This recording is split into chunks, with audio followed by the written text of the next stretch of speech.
రైతులు నెలలక మనం చెమట తీసి పంట పండిస్తే ఏ పాట మిగులుతుందో అందరికి ఎరుకున్న ముచ్చటే. దుక్కి దున్ని ఇత్తనాలేసిన కాంచెలి మందు కొట్టాలి, కలుపు దీపియాలి, పంట గోపియాలి, నూర్పియాలి, తూర్పాల పట్టాలి, బస్తలకెత్తాలి, మార్కెట్ పట్టుకోవాలి. ఉత్తగానే అవుతుందా? కూలోళ్ళకే వేలకు వేలు అవుతాయి. పంటకొచ్చే ధర చూస్తే కూలోళ్లకు మిత్తిలు గట్టంగా రైతుకు మిగిలేది ఏముండదు. గందుకే ఖర్చులు తగ్గించే ఉపాయాలు చేస్తుంటారు రైతన్నలు. గీ అన్న లెక్క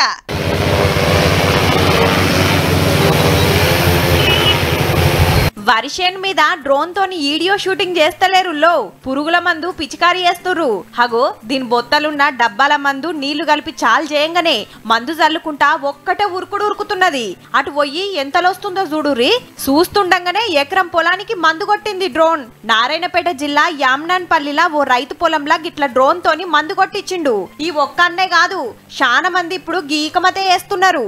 ఒక 20-30 నిమిషాల్లోపే మొత్తం 7 ఎకరాలు వరి మొత్తం కొట్టడం జరిగింది. క్వాంటిటీ కూడా కరెక్ట్ గా వరిసేనుకు పడుతుంది. కాబట్టి హగనట 20-30 నిమిషాలనే 7 ఎకరాలకు మందు కొట్టిందంటే డ్రోన్ తోని ఎంత ఫాయిదా అవుతుందో చూడుర్రి.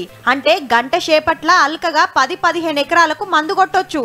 అదే కూలోళ్ళని పెడితే 2-3 రోజులన్నా పడుతుంది అల్కగా. మళ్ళా కిరాయి ఎక్కువ. అదే డ్రోన్ తోనైతే ఎకరానికి 350 రూపాయలు కిరాయి కడితే అయిపోయే. ఈ అన్న ఎటు మలుపుతే అటు పోతుంది. రైతన్న దగ్గరుండి చూసుకుంటున్నాడు ఎట్లెట్లా కొడుతుంది మందు అని. గీ డ్రోన్ చేయబట్కే మంచిగా కూళ్ళ పైసలు మిగిలినాయి. టైం సుతా ఎక్కువ పట్టలే. మళ్ళా మందు సుతా షేనంతటా చల్లుతుందట.